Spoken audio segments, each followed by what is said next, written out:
Hi there, welcome back to week 4. We're in lecture series, part number 3, talking about peer relationships. So infants and toddlers tend to share and take turns, play with peers, develop friendships. Preschoolers begin to have gender segregated groups, watch each other's play, usually prior to joining, engage in solitary play, also begin to play in parallel play, which is playing, alongside each other, next to each other, not necessarily engaging with one another. Preschoolers Preschoolers also begin to talk to other children and engage in interactive play. In middle childhood, there begins to be a talk about roles, making up rules, negotiating differences, and the ability to form close and stable relationships begins. So children tend to like similar others, but also those who are trustworthy and supportive. Quality friendships are more important than popularity. Shy children with a supportive best friend don't really feel rejected or victimized. Bullying starts to appear, and it tends to peak in early adolescence. Research tells us that it can start to rear its ugly head right around the age of 10. It can occur obviously earlier and later in the childhood spectrum as well. So in terms of parenting and peers, secure attachment to parents leads to good peer relationship. Insecure attachment to parents tends to lead to a perception that people are rejecting.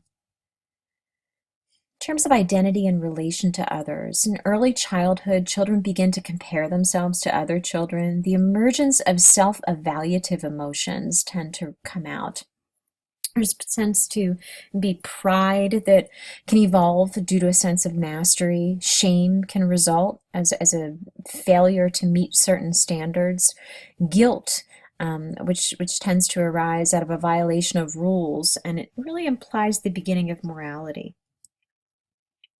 In terms of empathy, children become aware of the needs of others. They can problem solve to make others feel better, and children tend to model parents' empathetic behavior. Fairy tales, as well as other stories with moral themes, teach children lessons about concepts such as good and evil. We talk about pro-social development. So we remember the definition of pro-social development is the voluntary behavior intended to benefit another. So are we born with it? What do you guys think? Talk about pro-social development. Newborns cry empathetically with other infants. So if you've ever been in a daycare or a type of a setting where there's lots of infants around, the crying does tend to become contagious. When one baby cries, it tends to set off like a whole symphony of other babies crying. Early toddlers seek comfort for themselves when others are upset. So if you were in a group of toddlers and we saw one toddler fall down and scrape their knee, many other toddlers may start crying and trying to seek comfort from other adults in the room because they've seen someone else be hurt. Late toddlers tend to offer comfort by sharing what makes them feel better. So we see this little graphic here where this toddler is very generously sharing a lollipop. Hopefully that's a new fresh lollipop with another toddler here. In terms of pro-social development in school age, children tend to offer what makes others feel better. Again, the importance of language starts to come into play here too, as children can really offer empathy by putting things into words. So in terms of adolescence, volunteerism and group support is a great example of pro-social development. So moral development. What is morality? Morality reflects the ideal behaviors, values, and standards of one's society. It requires that individuals recognize that they are a part of a larger society. Lawrence Kohlberg, he was the most prominent moral development theorist who lived between 1927 and 1987, and a lot of his work was based on Piaget's stages. So we talk about the Heinz dilemma. So in Europe, a woman was near death from a special kind of cancer. There was one drug that the doctors thought might save her. It was a form of radium that a druggist in the same town had recently discovered. The drug was expensive to make, but the druggist was charging 10 times what the drug cost him to make. He paid $200 for the radium and charged $2,000 for a small dose of the drug. The sick woman's husband, Heinz, went to everyone he knew to borrow the money, but he could only get together about $1,000, which is half of what it cost. He told the druggist that his wife was dying and asked him to sell it cheaper or pay him later. But what the druggist said, "No, I discovered the drug and I'm going to make money from it." So Heinz got desperate and broke into the man's store to steal the drug for his wife. Should the husband have done that? Again, this is something that Kohlberg authored and asked, question he posed in 1963.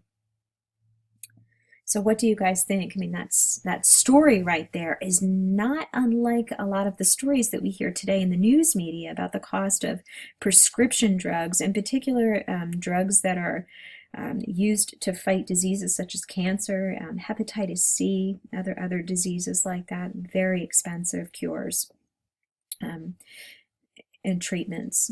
So this right here is just a slide depicting the different stages of Kohlberg's moral theory, which you definitely want to take a closer look at. That first level, pre-conventional morality. And stage one is punishment orientation. So that's when rules are obeyed primarily to avoid punishment. As children move into stage two, it's really instrumental orientation or personal gain. So typically, hopefully, people that are in this stage are between the ages of 7 to 8 years. What we want to remember from this slide is that the age parameters that I'm assigning here are norms, and that's what we typically find. But we want to remember that would not be unusual to find somebody that may be in their 60s, 70s, 80s, that would still be at a stage one of pre-conventional morality and strictly obeying rules just to avoid punishment. Okay, so you want to keep that in mind here. So after stage two, we move on to level 2 of conventional morality, moving into stage 3. So that's defined as the good boy or good girl orientation. Again, typically occurs between the ages of 10 to 11 years. So rules are obeyed for approval. So children of this age tend to obey the rules so they can get mom, dad, teacher, or peer approval. Still in level 2, moving on now to stage 4, that's the maintenance of the social order. And that takes place primarily in late adolescence. So rules are obeyed primarily to maintain the social order. And then we move on into level 3, which Kohlberg termed post-conventional morality, coming into stage 5, which is defined as morality of contract and individual rights. So this is typically thought of as a stage that is reached by adults. So that's when rules are obeyed if they are impartial. Democratic rules are challenged if they infringe on the rights of others. And then still in level 3 of post-conventional morality, moving on to stage 6, and the morality of conscience. And this is not always achieved in all adults. And stage 6 is really defined as the individual establishes his or her own rules in accordance with a personal set of ethical principles.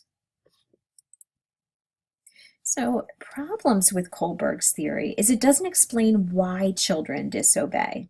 It also doesn't explain why very young children show moral behavior. So it conforms to U.S. culture. It's not really culturally competent or sensitive to other cultures, and it also tends to be male-centric. So here is Carol Gilligan. She's a feminist theory, and she was a colleague of Kohlberg's. And she proposed that morality theory based on care orientations rather than justice.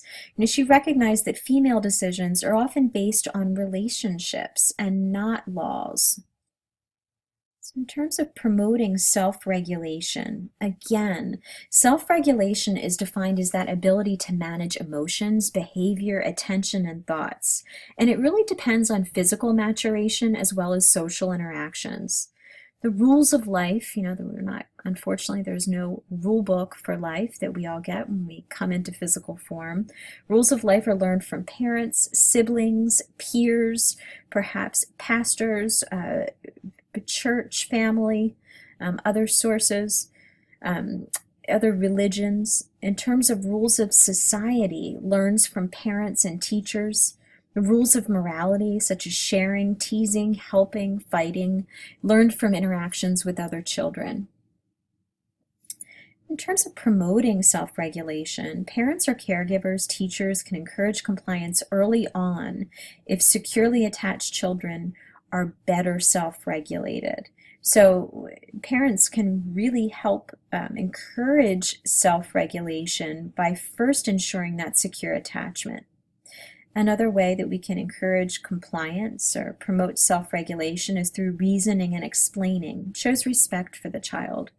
Modeling good behavior, as well as establishing daily routines that are consistent and predictable, and discussing rules and reasons for them. Around 13 months, rules should center on safety. At 18 months, rules and reasons should center on self-care, behavior, showing restraint. And at 24 months, can start to focus on polite behavior, family chores. In terms of self-regulation in preschoolers begin to know right from wrong. They do what adults want them to do, whether it's right or wrong. Another really important thing to remember here. We judge success of their actions based on outcomes. All's well that ends well. And we want to avoid punishment, but we still get what they want, even if it means breaking the rules. Children who are not self-regulated often have multiple stressors in the home. Can often be aggressive and unhappy and do worse cognitively as well as academically. Shifting our discussion now to behavior problems. Lots of challenges that are just inherent to parenting young children. Young children tend to have high activity levels, they tend to be aggressive, they tend to have fear or anxiety in certain situations, and then also a lack of fear in others. Other situations that can be challenges are children that socially withdraw or inhibited. Sleep disturbance can be a challenge to parenting young children, as well as temper tantrums and sibling rivalry. So we'll continue the next part in our lecture series, beginning with high activity levels. So we'll take a break now, and I look forward to connecting with you again in a little while.